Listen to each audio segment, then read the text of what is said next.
Posisi yang kedua yang disebutkan oleh Allah adalah muqtasidun, orang yang ibadahnya itu nakar-nakar. Saya tidak mau ibadah apa-apa kecuali yang wajib. Ya. Kalaupun yang sunnah-sunnah sebagian saja. Dia hanya mau melaksanakan apa yang wajib. Salat wajib dilaksanakan, salat puasa Ramadan dilaksanakan, zakat dilaksanakan. Bahkan berkata, aku ini mendak wajib salat, tidak salat. Kalau Ramadan ini tidak wajib, saya tidak puasa. Maka orang yang seperti ini termasuk kategori muqtasid. Siapa muqtasid? Ekonomis. Orang yang pelit dalam ibadah.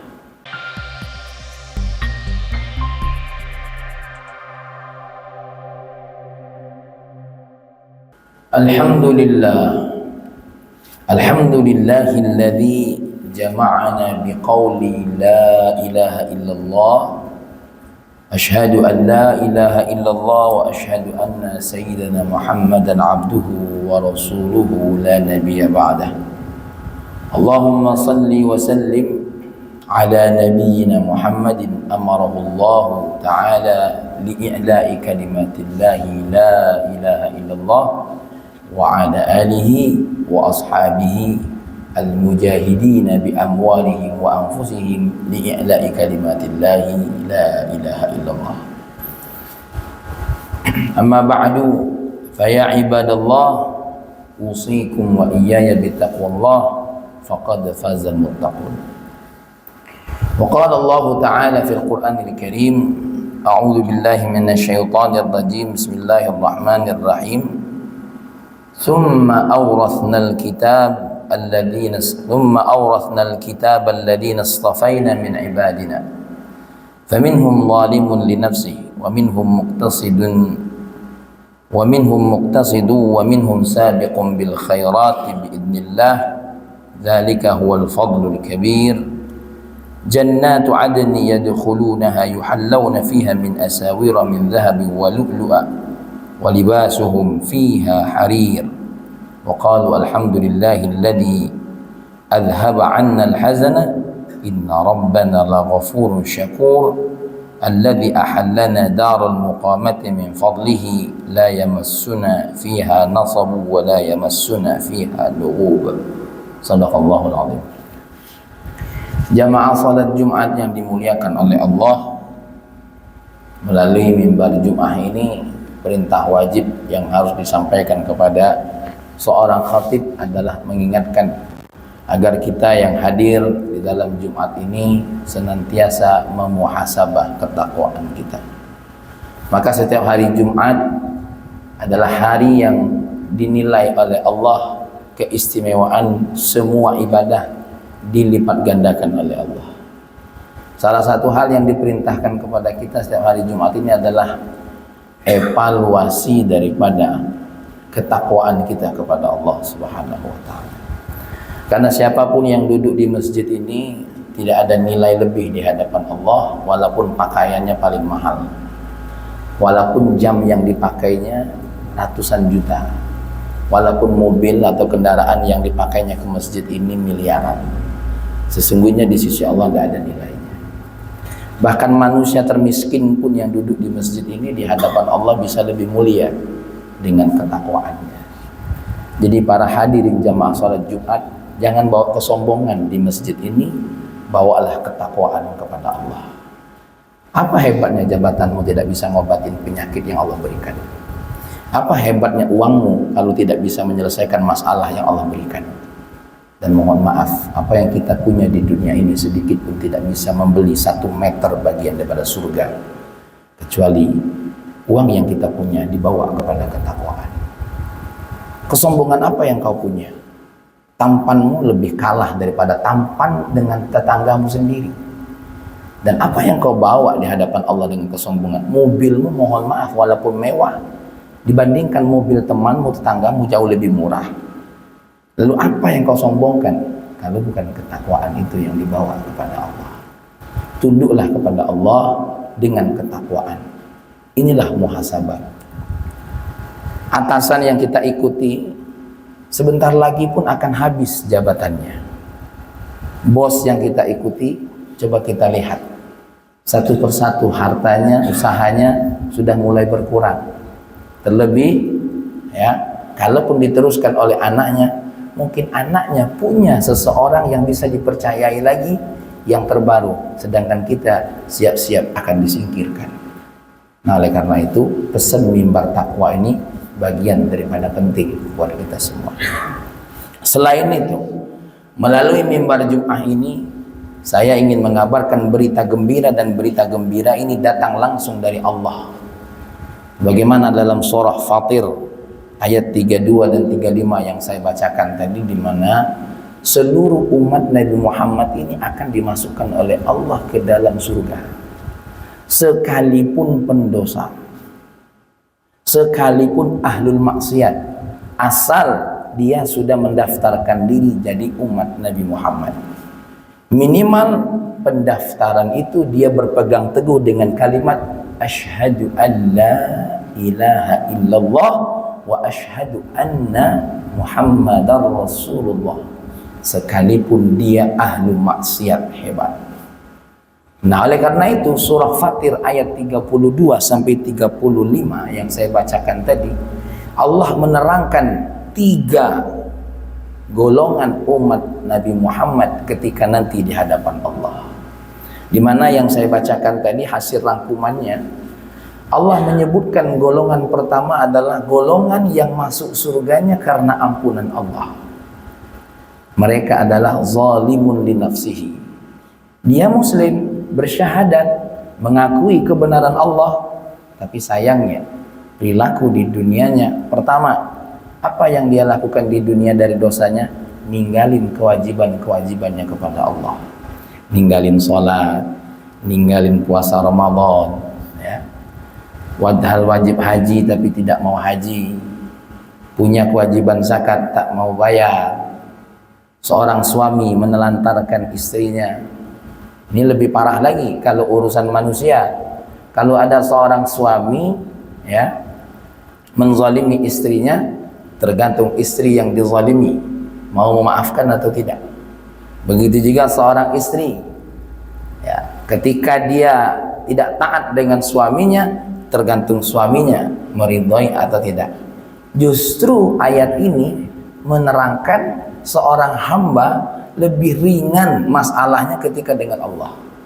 Tapi kalau sesama manusia, syaratnya akan dapatkan ini kalau bebas dari tuntutan orang yang diperintahkan oleh Allah untuk kita bertanggung jawab kepadanya. Nah, kembali kepada zalimun li nafsihi ini, ya, ini semua Allah berikan untuk umat Nabi Muhammad. Selagi dia punya label asyhadu an la ilaha illallah, asyhadu anna Muhammadar Rasulullah, dia punya kesempatan untuk masuk ke dalam surga. Dengan apa? Dengan ampunan dari Allah. Ampunan dari Allah ini bisa diraihnya dengan taubat sebelum matinya, atau diraih dengan syafaat baginda Nabi Muhammad sallallahu alaihi wasallam. Cuma posisi ini berat. Posisi yang zalimun li nafsihi ini berat. Kenapa? Punya syarat masuk surga kalau dapat ampunan Allah. Ya. Harus meraih kasih sayang Allah dengan sepenuh-penuhnya. Karena Allah kalau tidak sayang dan tidak mau memberikan ampunannya, mohon maaf, dia akan tetap masuk ke dalam neraka. Kenapa? Karena Allah tetap mengancam orang yang meninggalkan sholat, orang yang meninggalkan puasa Ramadan, orang yang meninggalkan bayar zakat, orang yang tidak mau melaksanakan haji padahal dia mampu. Maka posisi ini masih berbahaya. Posisi yang kedua yang disebutkan oleh Allah adalah muqtasidun, orang yang ibadahnya itu nakar-nakar. Saya tidak mau ibadah apa-apa kecuali yang wajib. Ya. Kalaupun yang sunnah-sunnah sebagian saja. Dia hanya mau melaksanakan apa yang wajib. Salat wajib dilaksanakan, salat puasa Ramadan dilaksanakan, zakat dilaksanakan. Bahkan berkata, aku ini mendak wajib salat, tidak salat. Kalau Ramadan ini tidak wajib, saya tidak puasa. Maka orang yang seperti ini termasuk kategori muqtasid. Siapa muqtasid? Ekonomis. orang yang pelit dalam ibadah.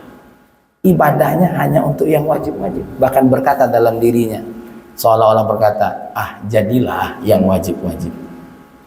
Tidak perlu pula yang sunnah-sunnah. Padahal yang sunnah ini banyak. Bahkan mudah-mudah. Sholat sunnah tidak bisa berdiri, bisa dilaksanakan duduk. Sholat sunnah tidak harus di satu tempat. Yang mau sholat sunnah qobliyah, ba'diyah sholat, seandainya buru-buru bekerja, mau langsung naik mobil, dalam kendaraan bisa dilaksanakan dalam kendaraan. Yang mau taraweh di Ramadan, yang sedang naik kereta api, tidak harus di musola. Sambil kereta api berjalan, dia sholat sunnah untuk taraweh. Padahal Allah lebih memudahkan untuk seseorang melaksanakan apa? Ibadah sunnah. Ibadah sunnah lidah, tasbih, subhanallah bihamdi, subhanallahil azim. Apa beratnya mengucapkan subhanallah bihamdi, subhanallahil azim? Tidak ada beratnya. Lebih berat kalau kita mengkritik seseorang. Lebih berat kalau kita mencaci seseorang. Kenapa? Mencaci itu butuh kebencian, mencaci itu butuh tenaga. Tapi kalau subhanallah butuh tenaga apa? Subhanallah bihamdi, subhanallahil azim. Tidak ada perlu tenaga. Bahkan ketika kita mengucapkan subhanallah bihamdi, subhanallahil azim, tidak ada urat yang putus. Tapi kalau maki-maki, nyaci-nyaci, berapa banyak syaraf yang tadinya kencang, yang tadinya pendek jadi panjang. Padahal subhanallah, sampai Nabi berkata, kalimatani khafifatani fil lisani, thaqilatani fil mizani. Ada dua kalimat yang di lidah ringan tapi nanti di timbangan berat. Nah, orang yang ekonomis dalam ibadah ini bagaimana? Masuk surga tapi akan dengan hisab, dihitung. Kenapa dihisab? Sesuai dengan kehidupannya. Dia mau ibadah pakai hisab juga, hitung-hitungan. Hitung-hitungan.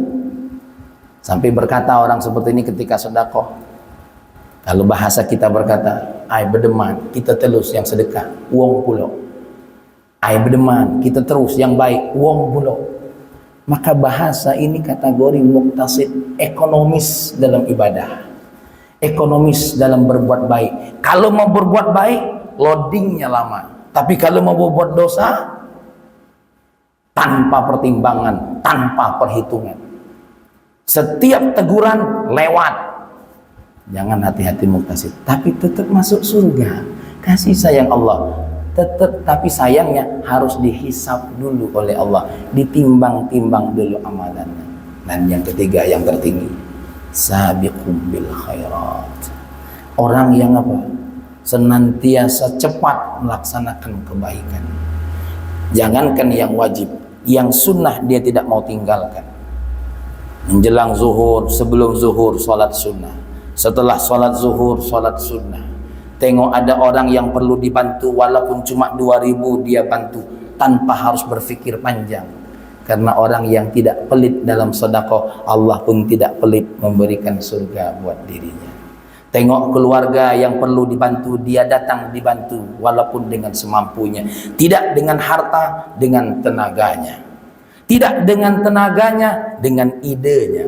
Tidak dengan idenya, dengan tangannya menggandeng dirinya untuk membawa dirinya kepada orang yang bisa membantunya.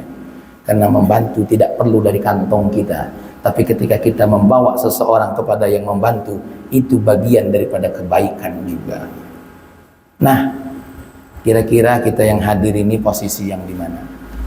Masuk surga nunggu ampunan Allah, atau masuk surga dengan hisab yang ringan dari Allah, atau masuk surga yang tertinggi tadi? Orang ini akan masuk surga tanpa dihisab oleh Allah. Kenapa? Karena dia waktu di dunia tidak banyak pertimbangan. Muhammad ibnul Hanafiyah berkata, idzaha ummatun murhumatun. Umat Nabi Muhammad, umat yang disayangi oleh Allah. Al-zalimu maghfurun lahu, yang zalim saja diampuni oleh Allah. Wal muqtasidu fil jannat, yang ekonomis dalam ibadah juga di dalam surga. Was-sabiqu fid darajat, tapi ingat, yang mereka akan pada derajat yang tinggi adalah orang yang setiap kali melaksanakan ibadah tanpa pandang timbangan yang berat. Ini karena itu mudah-mudahan yang hadir di sini termasuk saya yang membaca kitab ini tidak hanya sekedar untuk menyampaikan, tapi juga menjadi nasihat buat kita semua. Mudah-mudahan kita meningkat dari yang zalim jadi yang muktasid, dari yang muktasid jadi yang sabiqum bil khairat.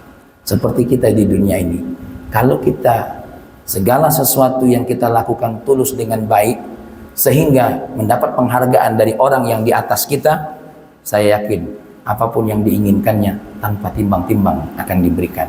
Apalagi Allah Subhanahu wa taala. Ibadallah, barakallahu li wa lakum fil ayati wa dzikril hakim. Aqulu qawli hadza astaghfirullahal azim innahu huwal ghafurur rahim.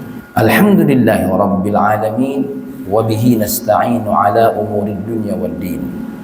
Asyhadu an la ilaha illallah wa huwa rabbul alamin wa asyhadu anna sayyidina Muhammadan abduhu wa rasuluhu wa huwa khairul mursalin. Allahumma salli wa sallim ala nabiyyina Muhammadin wa ala alihi at-tahirin wa ashabihi ajma'in. Amma ba'du fa ya ibadallah ittaqullah biqaulihi ta'ala a'udzu billahi minasy syaithanir rajim. Bismillahirrahmanirrahim. Ya ayyuhalladzina amanu taqullaha haqqa tuqatih wa la tamutunna illa wa antum muslimun. Wa qala ta'ala bismillahirrahmanirrahim. Innallaha wa malaikatahu yusalluna 'alan nabi ya ayyuhalladzina amanu sallu 'alaihi wa sallimu taslima. Allahumma salli wa sallim ala nabiyyina Muhammad wa ala ali Muhammad wa ashabi Muhammad bil khusus Abi Bakar wa Umar wa Uthman wa Ali radhiyallahu anhum. Allahumma ya Allah ighfir lana dhunubana wa dhunuba walidina warhamhum kama rabbawna. Allahumma ighfir lil mu'minina wal mu'minat wal muslimina wal muslimat al ahya'i minhum wal amwat. Allahumma ighfir lana dhunubana wa li ikhwanina alladhina sabaquna bil iman. Allahumma ighfir lana dhunubana wa dhunuba ahlina wa ahbabina min al azwaj wal aulad wal ikhwan wal akhwat wat tullab wat talibat wa jami' man ma'ana ya Allah fil jihad. Allahumma ya Allah, jagalah negeri kami dari pemimpin-pemimpin yang zalim. Ya Allah, ya Allah, ya Rahman, ya Karim, negeri yang sudah dipimpin dengan pemimpin yang baik, mudah-mudahan Kau datangkan dengan yang lebih baik.